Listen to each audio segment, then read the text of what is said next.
The first Bears game of the year is officially in the books. We want to talk about it. So keep it locked.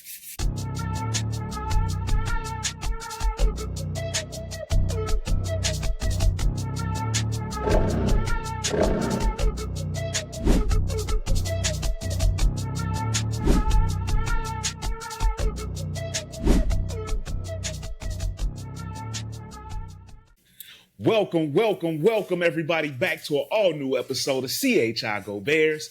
As always, it's your boy, John Jay, and with me, once again, is my dog, D Snow from the Go. What's going on, cuzzo?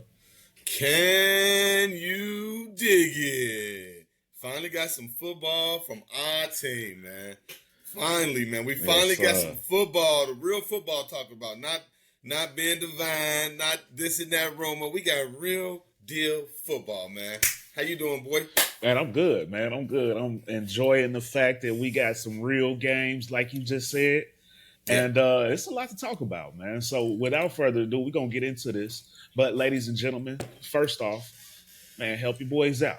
Drop a like for this show, man. Help us get into that algorithm so more fans just like you can enjoy what you're enjoying.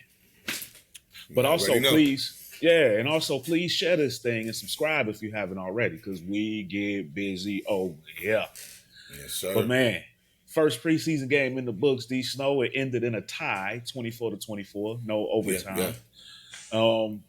But man, just what are your first thoughts on what you see from the first Ben Johnson coached team? Man, I saw so many pluses today. I mean, of course, we are the preseason champions, so you get excited. The off-season champions, and you get excited when you see little things and you see little glimpses. But I did see what we've been talking about, and that's that new culture of what the Bears is going to be. It looks like we're going to be a real scrappy team that's really hungry and that's really trying to play hard on both sides of the ball. So I did see a lot of positives. It's the first preseason game. We saw all the names we wanted to see. I saw some bright stars today as well, though. So absolutely, so it was a good day. Absolutely. I could say more of the same thing. There was a lot of things that I enjoyed. There was a few things that was need to be fixed, but preseason game number one. The first thing I want to talk about before we get into some of the players that we liked. I want to talk about that ending. And it's probably going to be controversial for a lot. That they had the chance to kick the field goal with, just under 2 minutes, right around 2 minutes, to take the 3-point lead at the end of the game. And they decided to go for it on fourth down. Now, a couple things about that play. One, it could have been a PI. Austin Reed was the quarterback. Jade Walker, the rookie, was the wide receiver. But I also think Austin Reed, he could have put a little bit more under that pass. It was a lot of air, and Walker had to slow down for it. But the controversial thing is, should they have taken the field goal or gone for it on fourth down? You saw some of that Dan Campbell influence. He had, two or three fourth downs he went for it on. And I'm not mad at that. It's the preseason first game. You want to see what you got. But I also think if it was that situation in a regular season game, D Snow, I think I would have went for the field goal. Your man just made a 57-yarder to end the half.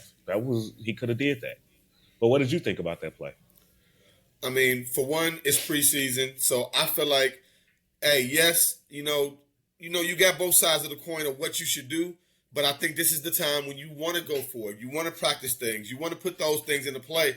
So this way, when it is time for those big moments and we need that big play to happen, these things are just like the back of your hand. So I think it was important to go for it on those times. Like you just said, he is a disciple of the Dan Campbell, coach. So we expect to see that same type of gameplay, with that aggressiveness, that going for it, that not just settling for a field goal or settling for a punt. So, I expected that. I like it. I want that aggressive type of ball, so I was excited to see him go out there and try it. Yes, that could have been a PI at the end of the game, but you don't want to leave it in the hands of the officials. We all understand that part of it. But I love seeing that aggressive ball that Ben Johnson is bringing to the Bears and what we're trying to do and the team he's trying to make us beat. So I love it, man. Yes, it did. It didn't work out this time, but we saw that with the Lions when they first got started getting out. They weren't that good in the beginning with Dan Campbell. It took some time to get to that point. Like I heard some things about Ben Johnson saying things like he would rather give Caleb Williams the whole playbook instead of just spoon feeding him, because he said he would rather do that because I want to make sure that I'm not like, oh man, I wish I would have did that, instead of saying, oh man, he got this in his tool belt. So I see the type of coach he's trying to be. This is a little controversial, a little different, but I like it and I'm along for the ride. Yeah.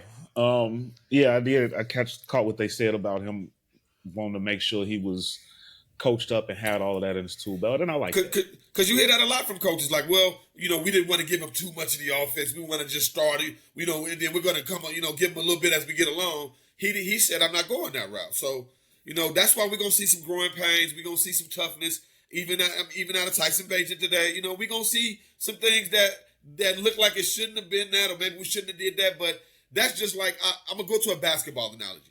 Man, when you look at LaMelo Ball and the crazy shots he do, off 1 foot, off one leg, that is not just something he decided to do in the game. He's done that 10,000 times in his own gym, in the backyard, at the courts. So that's what this is right now.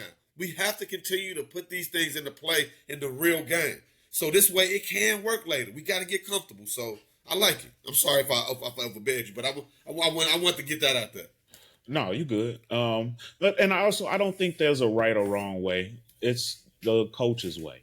It's his system that he wants to implement. He knows what he has in Caleb. If he feels that he can take on more, then I'm going to trust that assessment. Big boy. He knows him better than we do. I also don't think it's wrong when you give guys less at a time and work their way up. That was one of the things they said about Jaden Daniels. He was given a little bit and worked on just some of his raw ability. And you learn more as you go. But that could also be a detriment. Year 2 could be a falter if you don't, So I don't think there's a right or wrong way. You know what you got. But aside from that, Dee Snow, let's talk about some of the guys that stood out. Oh, boy. I think... And before you start, like I always like to do, we got to give JJ some love, man. Because he's been talking about this kid, Austin Booker. He's been giving us a lot of information about him. He's been expecting him to be this player, saying what he could be, how he can have this breakout year. He's also been talking about Soul and how Noah Soul get. And I want to say that them boys came out and they act like they've been watching our show. Because them boys were showing up today. Both of them boys. Booker was out there looking like he was my man like he was one of them, like, man, TJ Watt or something like out there. He was going crazy. And Soul with the big play, and man, the best defense, man. But go ahead. I had to bow down and give you your love real quick because you've been talking about those two players. You said that this is a chance for them to really do something, and they were shining today, man. Well, I definitely appreciate the love. The bowing down ain't necessary. But yeah, okay, so that's kind of where I wanted to go with this. I wanted to talk about. And that's why players. I did that. That's why I had to jump out there because I knew it. I want the prelude. Yeah, but our players of the game, guys that really flashed, and those two guys flashed. Austin Booker had 3 sacks, a forced fumble. He went crazy out there today. And Noah Sewell, he showed up early on and often. Both guys had 6 tackles. Both guys had a forced fumble. So impressive on both counts. Trey Flowers looked solid. He got banged up toward the end, so we'll see. Man, now, a couple of nice plays. Sometimes, stuff that with an incompletion that won't show up on the stat sheet, but if you're watching the game, his presence was being shown out there. Yeah, we see you, bro. It showed up his pass defense, though. He got 2 pass defended, so that looks good. Okay, for sure. Ruben Hippolyte also had a pretty nice play, and he had a tackle for loss. He showed a little bit. But as a whole, man, the defense, we got a chance to see some of the things that we have been hyping up based off of the notes and reports from training camp, from the practices. But it looked like what we thought it was going to be. Just attacking, aggressive, and it's like we trying to take your lunch money at every close chance. From a pick six. This close from a pick six. It was in his hands. It was in his hands. The pill was in his hands. He gonna be having bad Absolutely. dreams about So that. just I know me and you were texting back and forth during the game, but just what was your thoughts on just that defensive intensity? I mean, hey, we this is the big thing that they've been talking about, and why the offense hasn't been looking that great because of what our defense has been looking like.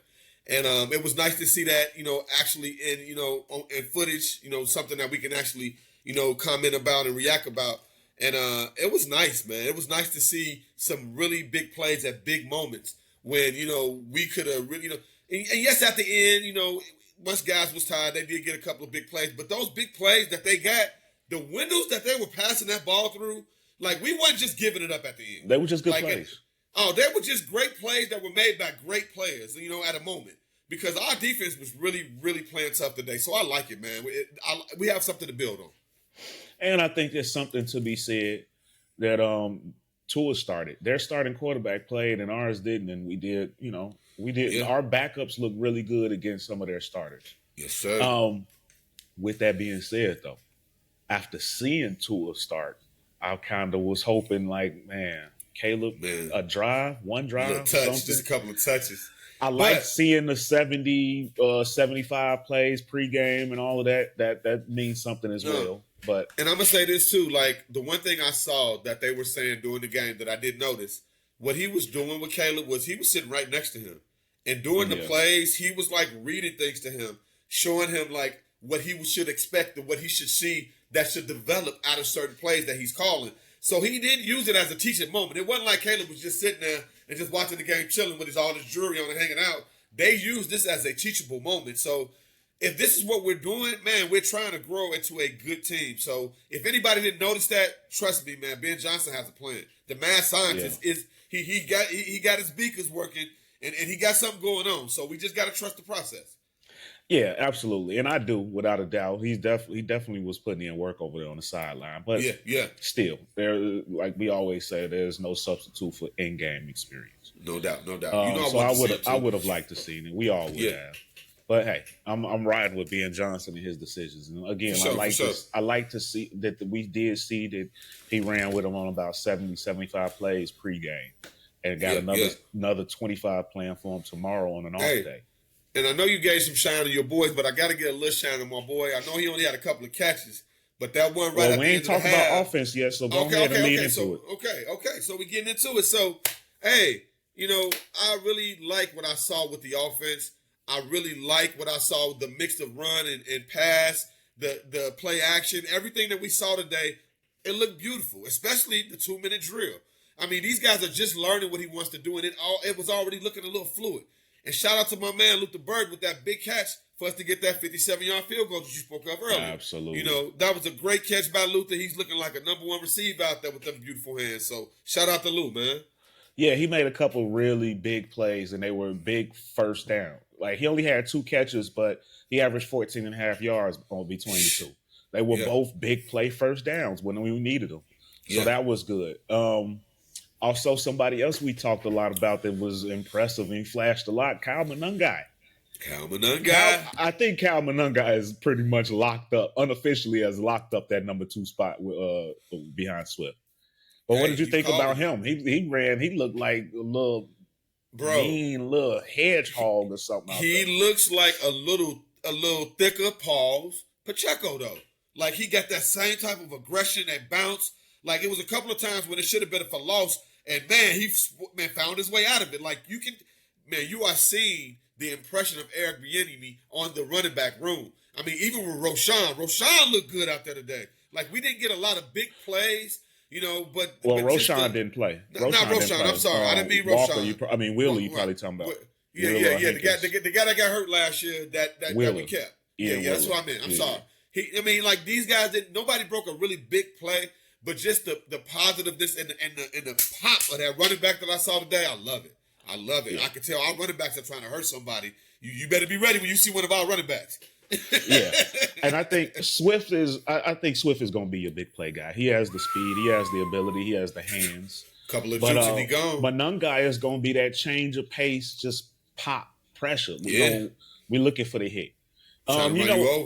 We compared him a lot to Pacheco, and I think that's a great comparison for him. But somebody else And I think Ray Rice, you know, pre situation, Ray Rice, is probably another comp Man. for him. Oh But wow, wow. but And some that's a big compliment too. but somebody else that I kind of, and it was a very, very, very small sample size. So when I say this comp, mind you, the kid only carried 6 times. So this is a very small sample size comp. But he looked like a much smaller version of Cedric Benson, the former Cedric, the late great Cedric Benson. Shout out to Cedric Benson. That's a name you don't hear a lot no more, man. Oh And wow. R.I.P. Wow. Cedric Benson. Yeah, R.I.P. man. But just from seeing when he ran with the Bears and that mix with him and Thomas Jones, Wow. I saw a lot of similarities. Again, smaller version. Cedric Benson was a big back, but he looked for that hit and those legs kept churning.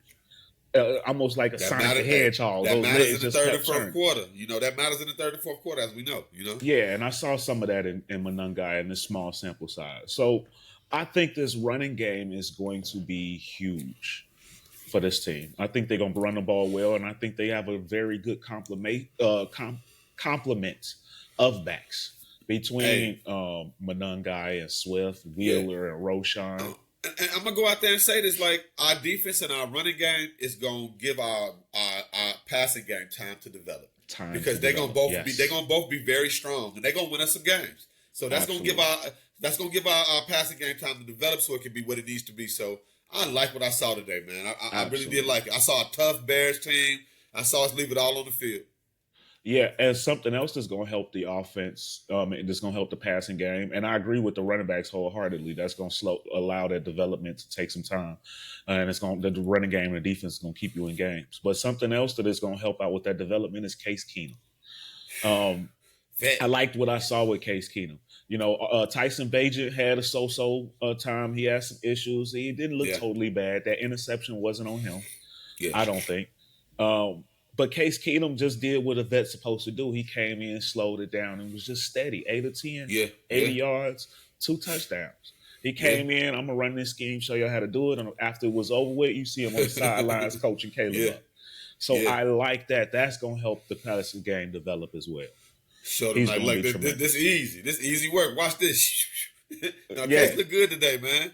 I remember when he was with the Texans back in the day, man. Shout out to Case, man. And the Vikings. He looked good today. Yeah. He's a serviceable guy. That was a nice pickup. Yeah. So I think he's going to help out a lot. That vet backup is something that we missed a lot last season, and I think this is going to be a huge benefit this year. But yeah, just before we wrap it up, just final thoughts on just Ben Johnson as a whole. And another name, I'm sorry, before I go there, I didn't mention Devin Duvernay, the kid that came over from Jacksonville. He was targeted a lot early off and often, and he made some solid catches too. Devin Duvernay. Yes, sir. There are so many weapons on this offensive side of the ball. We've said it over and over again. It's going to be hard to make this team, but Tyler Scott, the more and more I see things, is looking like the odd man out. Yeah, and it's getting tough because guys are making plays out there too. Yeah, and Tyler Scott is somebody I want to see win. He's got a good personality, good attitude, and he got really great speed. And he only was targeted one time today, and he came down with the catch. Good for him, but it's just with Rome, DJ, and Burden, and Oz, and Duvernay. We ain't even seen the real heavy hitters yet. Yeah, where you gonna fit in at? That's 5 I just named right there. Where are you gonna fit in? It sounds like we run it with at least 3 or 4 running backs from what they're saying. And it's something they're already saying. So yeah. And if you do go that's 5 receivers I named. If you happen to go 6, which I kind of doubt what you're going with the extra tight end, but it's still possible. If you happen to go 6, Jade Walker shined. The rookie, undrafted rookie. Yes, he did. He looked really, really good. Yes, he did. He did. I question. I mean, now maybe you keep him on the practice squad. Maybe he's a practice squad guy. Yeah. But I wonder, does Tyler Scott make this team, Dee Snow? It kind of odd man out. We will see. Hey, it's looking good out there, man. It's gonna be hard to make some decisions in the Bear War Room. Yeah, and shout out to Cairo Santos for the 57-yard. I ain't never seen him do a 57-yard. That was his max. So I hope that means that he's stronger going into the season. I like the sound of that. But aside from that, ladies and gentlemen, y'all get down in the comments and tell us your thoughts Yes, on what you've please. seen and Yes, if you yes. agree or disagree with some of the things that we've mentioned. But Dee Snow, any other final thoughts or something that you've seen with Ben Johnson's first outing? Man, shout out to my first time seeing Costa and Loveland out there looking good. Hey, that's a big tight end, and he made a couple of nice catches. Hey, he looked good out there. So it was nice to finally see our shiny new weapon on the field and see what he could do. Yeah, he I'm, had a I'm solid expecting catch. big things from him. And I actually watched Tyler Warren, too. He's bigger than Tyler Warren. So, I mean, maybe there was something to this. So I think Tyler Warren is probably maybe thicker. wider, but taller. But I think we're looking at, Yeah. I think he was looking for a taller tight end. So, But he's shout got out that to- athleticism. shout out to Custom Loveland for looking good, man. Hey, I gotta give a shout out to the Jackson Jaguars and they kicking a 70-yard field goal last night. Did that thing, yeah. Like, bro, hey, special teams was starting to fall off. We saw over this weekend, we've already saw a kick return for a touchdown, and we saw a 70-yard field goal. So, hey, a special team just started to really, really come back and shine, and I think it's a special part of the game. So that was fun to see. Yeah, no doubt. And for me, one last thing I want to mention, and I'm sorry, I meant to mention it earlier, it slipped my mind, but left tackle battle. Kieran Almagaji was on the sideline. Didn't see him play, but we did see Braxton Jones play, and we saw Ozzie Trapillo play. Braxton Jones, you could tell he's freshly back from his injury. He did not look right. Yeah, Do you hold that against him? I don't know. But right now, Trapillo is looking better. Yes, sir. But they mentioned a couple times on the broadcast that he literally just got back 100% this week. So yeah, got we'll the speed see. of the game. Got to get used to the speed of the game again. That's all. But yeah, he did not look good, and Tyson Bagent suffered for it. Yeah. But with that being said, definitely can't wait to see next week another joint Yes, sir. practice against the Buffalo Bills this time. Ooh. While Miami goes to Detroit. So I guess We're gonna we be got back on Hard Knocks again. yeah. So that's definitely something to see and something to talk Yes, sir. about. And man, we'll definitely chop it up a few times this week leading up to that. Yes, sir. So definitely can't wait to hear all of your thoughts and opinions on that, and can't wait to hear some more of the news and things coming out of camp. What this is the Trey Flowers? Is that a serious injury or is it nothing? Yeah. But other than that, ladies and gentlemen, as always, we appreciate y'all stopping by, showing us some love. Once again, please get down there and drop a like. Get down in those comments, chop it up with us, share this thing to every Bears fan you know, every Bears hater you know, whoever, and subscribe if you haven't already. It only takes you a second. And as always, ladies and gentlemen, bear down Chicago. And The from us season here, is finally here. yeah, from us here, CHI Go Bears. We love y'all. We appreciate y'all. And we'll holler. Catch y'all later. Yes, sir, Ski. Peace.